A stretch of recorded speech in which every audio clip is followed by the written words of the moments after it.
NFC North. All right, and then Kmart, let's talk about a quarterback we haven't seen in the NFL yet. If I said Shedeur Sanders is going to be the best rookie quarterback in this class, do you believe it or not? I'm going to go with or not. Now, time will tell. Maybe I'm proven wrong. Just think when talking to talent evaluators before the draft, there was a clear dividing line between Cam Ward and then everybody else. And Cam is entering a situation in Tennessee where he is the guy from jump. He is getting first team reps. He is there every day. It is clear he is the leader of this team and this franchise, where Shedeur is still on the field trying to, work his way around these three other quarterbacks. And they're interesting other options, right? I mean, Tyler Shuck, we think, is going to get a chance to play. Jackson Dart may get a chance to play. So there'll be some interesting rookie quarterback stories. But the Shedeur Sanders one, obviously, for its own reasons, is probably the most interesting. The Browns' offensive coordinator is Tommy Rees. He was talking about Shedeur's time in Cleveland so far. Here's what he said. Yeah, he's worked his tail off. He's really putting a lot of work, as all those guys are. But you can tell on the mental side of the game and learning the system and calling it and having that rhythm to it. He's put a lot of work and time and effort into that. And then when you do that, the game starts to slow down and you can focus on finding completions. In terms of the quarterback competition, at this point, can you realistically see any one of these four guys winning these jobs? Yeah, you can see them all winning the job. So I love it. I love his exasperated smile because he knows he's stuck now. He has to answer somehow. He answers in the way that says absolutely nothing, right? That is the answer that says nothing, but it also creates the clickbait headline. Offensive coordinator says Shedeur Sanders has a chance to start. I mean, that's just sort of the reality of the world that we live in. It says nothing, but it says everything, though, about their situation. Because all four guys, back when I was there in rookie minicamp, I was told the same thing. There are strengths in each of them that they like. The problem is with four quarterbacks, there's only so many reps to go around. So when you were telling reporters that you're very high on Dylan Gabriel and Shedeur and Joe Flacco, we know who he is, and Kenny Pickett looks good in practice, how is Kevin Stefanski, how does he envision dividing those reps so that both rookie quarterbacks, Dylan Gabriel and Shedeur Sanders, get enough reps on the field to actually compete well? Obviously, a lot of mental reps, and Stefanski has said what they do behind closed doors also is weighed into this too. I find it interesting, Nick. I put them into two buckets. There are four guys that are in the same quarterback room, but Joe Flacco is in one bucket all by himself. We know what he is. He is the reliable option. He's a Super Bowl winning quarterback. He's had a terrific career. You sort of know what you're getting. The other three, I'll say, are unfinished products. I mean, Kenny Pickett was a first-round pick once upon a time. I'm sure in his mind, he's not sort of destined just to be a journeyman now. He wants a real shot at this thing. And then you've got the two rookies. So how does this thing get sorted out, Nick?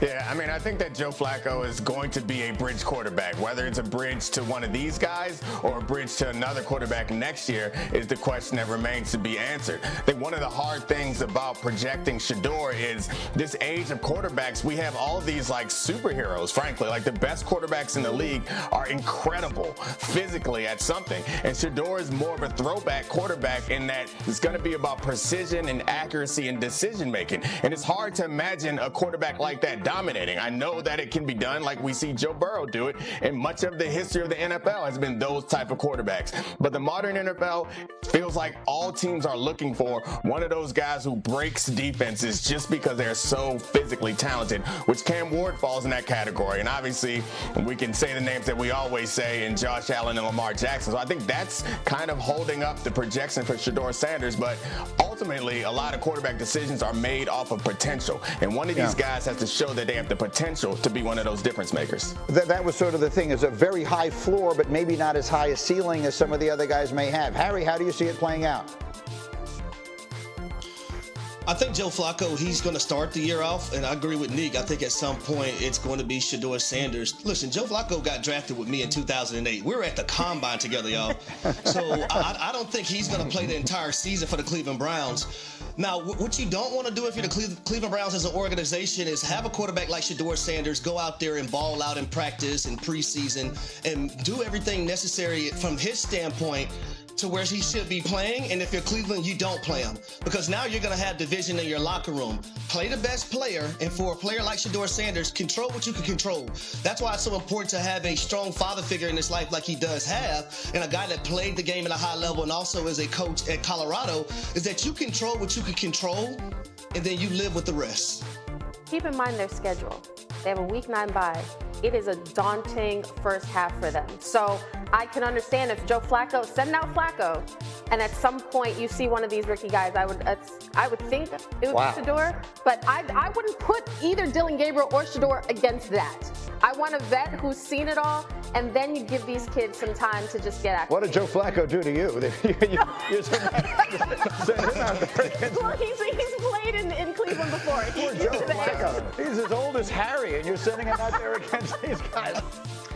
I love his little exasperated laugh, because he's like, there's no way I can answer this question without making a headline, which is the only thing these guys are trying to do in that conversation is not say something that we're going to run with. But they gave him no option by asking the question that way.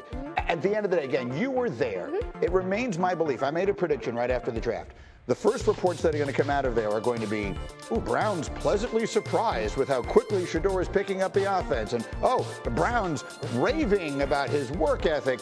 All the good stuff is going to start coming out of there because he is a 5th-round pick in name only. Yes. Tell me what you're seeing and hearing coming out of Cleveland. Well, what Tommy Rees said is exactly what I heard when I was there for rookie minicamp, which is in the building, they see any 4 of these guys as potential starters. The real question, though, is, for me, is Kevin Stefanski has said, I have a plan.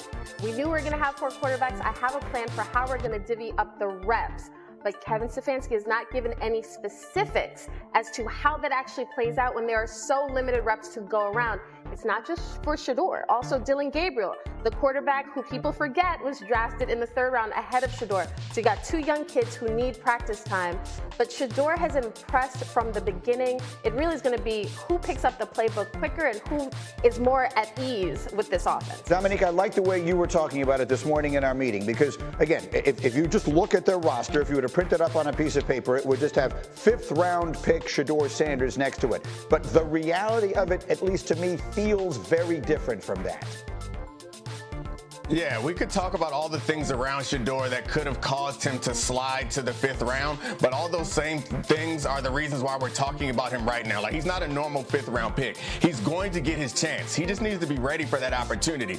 I don't remember the last time we talked about a 5th round quarterback in June. We were talking about him in May. He's a big deal, and the team is going to give him an opportunity at some point, but he needs to use this time, I think, to win over his teammates and coaches and fans, which it seems like he's doing right now. Say and do all the right things.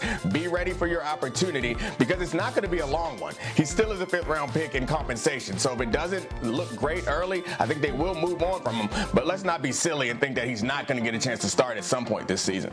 So, Harry, you're my offensive player in this conversation. So you've been there. You would have been one of the people on the field while all this is happening. Tell us how any of these let's put Flacco in a different category. Everyone knows who and what he is. He's an extraordinarily accomplished person. They don't need to find out what Joe Flacco is. The truth is,